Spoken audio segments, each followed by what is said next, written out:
15 centimetre और 18 centimetre त्रिज्याओं वाले दो वृत्त एक दूसरे को बाह्य रूप से स्पर्श करते हैं, दोनों वृत्तों के लिए उभयनिष्ठ सीधी रेखा की लंबाई क्या होगी?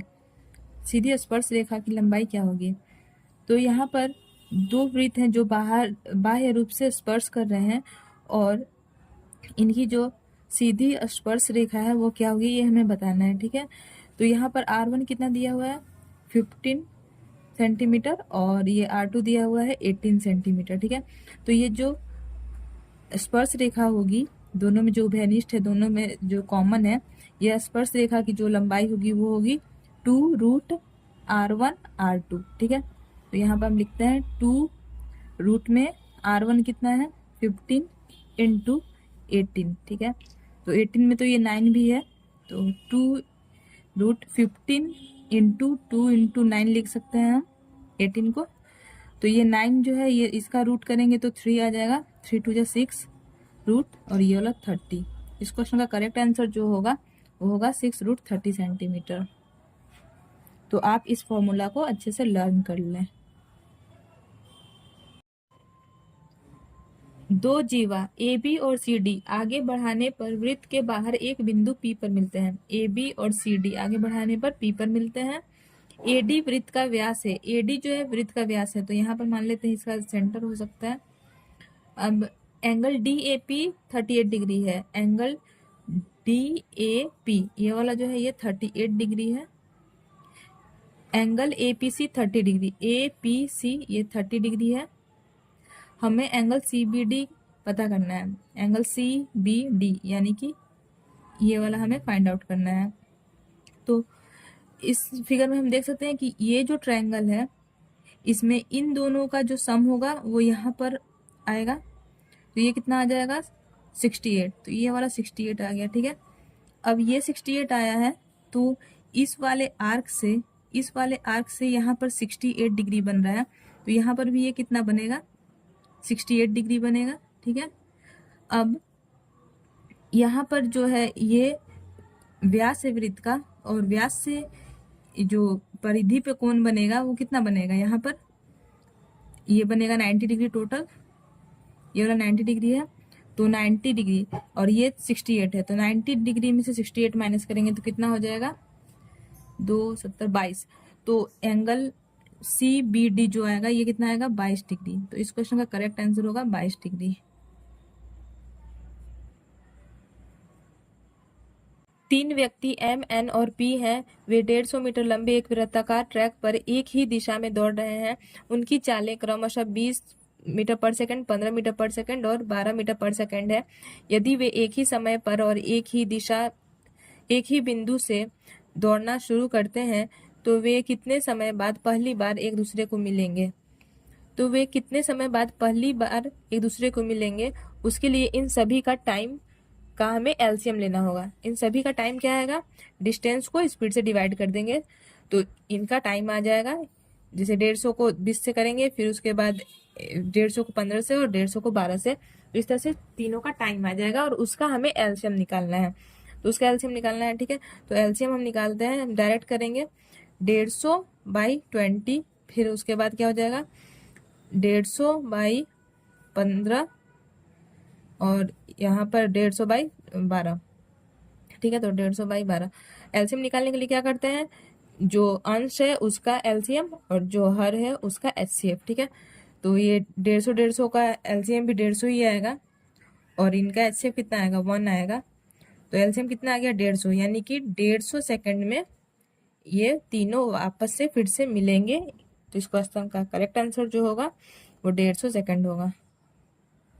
तीन व्यक्ति एम एन और पी हैं। वे 150 मीटर लंबे एक वृत्ताकार ट्रैक पर एक ही दिशा में दौड़ रहे हैं। उनकी चालें क्रमशः 20 मीटर पर सेकंड, 15 मीटर पर सेकंड और 12 मीटर पर सेकंड है। यदि वे एक ही समय पर और एक ही बिंदु से दौड़ना शुरू करते हैं तो वे कितने समय बाद पहली बार एक दूसरे से मिलेंगे? पहली बार एक दूसरे से कब मिलेंगे?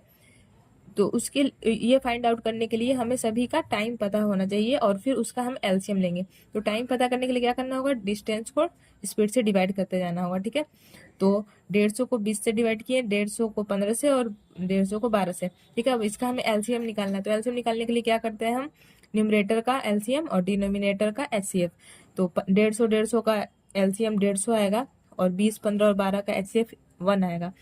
तो ये कितना आ गया 150 सेकंड। तो इस क्वेश्चन का करेक्ट आंसर जो होगा 150 सेकंड। 150 सेकंड में वे पहली बार एक दूसरे से मिलेंगे। 6 व्यक्ति भोजन करने के लिए एक होटल में गए। उनमें से 5 व्यक्तियों में प्रत्येक ने अपने भोजन पर 30 रुपीज खर्च किए। छठे व्यक्ति ने सभी 6 व्यक्तियों के औसत व्यय से 50 रुपए अधिक खर्च किए। सभी व्यक्तियों द्वारा खर्च की गई कुल धनराशि कितनी थी? इस क्वेश्चन को हम ट्रिक से भी सॉल्व कर सकते हैं, लेकिन मुझे इसके लिए बेसिक मेथड ही इजी लगता है। ठीक है, तो मैं आपको बेसिक मेथड से ही बता रही हूँ। जैसे कि हम ये 6 व्यक्ति दिया हुआ है, तो उसमें से 5 व्यक्तियों ने प्रत्येक ने कितने रुपए खर्च किए हैं? 30 रुपीज। तो 5 लोगों का कितना हो जाएगा? 150 हो जाएगा। ठीक है, और छठे व्यक्ति ने सभी 6 व्यक्तियों के औसत व्यय से 50 रुपए अधिक खर्च किए हैं। मान लेते हैं कि सभी 6 व्यक्तियों का औसत व्यय एक्स है। ठीक है, तो छठे व्यक्ति ने उससे कितना अधिक खर्च किया है? 50 रुपए। तो ये 5 व्यक्ति का प्लस इसमें छठे व्यक्ति का हम ऐड कर देंगे तो एक्स प्लस 50 हो जाएगा, क्योंकि 50 रुपए अधिक खर्च कर रहा है औसत से।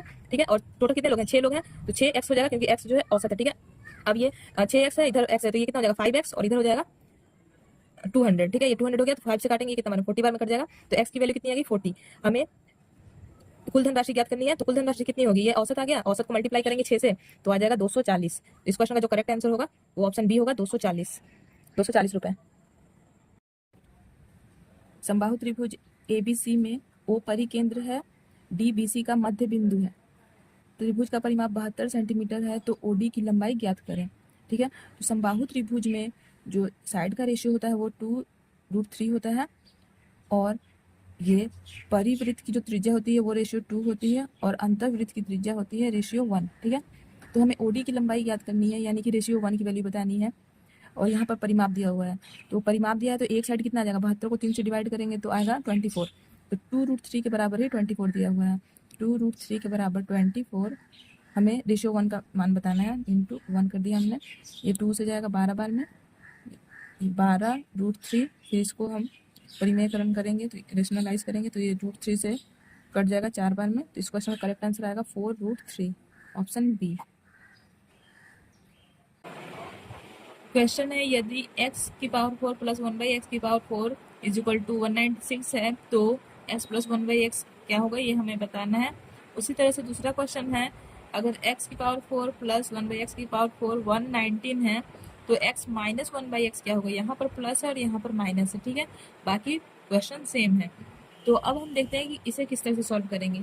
तो पावर 4 से हमें 1 में जाना है, तो सबसे पहले हम पावर 2 तक जाएंगे, इस क्वेश्चन में भी और इस क्वेश्चन में भी। तो पावर 2 तक जाने के लिए क्या करना है? हमें बस 194 में 2 ऐड कर देना है और उसका रूट ले लेना है। तो ये कितना हो जाएगा? √196, और √196 कितना होता है? 14। ठीक है, ये 14 का वैल्यू आ गया। उसी तरह से इस क्वेश्चन में भी हम करेंगे √119 प्लस 2, ये हो गया √121 और इज इक्वल टू 11। ये x² प्लस 1/x² की वैल्यू आ गई, ये भी x² प्लस 1/x की वैल्यू 14 आ गई। अब x² प्लस 1/x² से हमें जाना है x प्लस 1/x में, और इसमें x² प्लस 1/x² से हमें x माइनस 1/x में जाना है। इसमें प्लस में जाना है, इसमें माइनस में जाना है। तो प्लस में जाने के लिए हम क्या करेंगे कि 14 में 2 ऐड करके रूट ले लेंगे। 14 प्लस 2, प्लस में जाना है तो प्लस ही करेंगे। तो ये कितना आ जाएगा? √16, और √16 की वैल्यू होती है 4। तो इस क्वेश्चन का करेक्ट आंसर ऑप्शन डी है 4।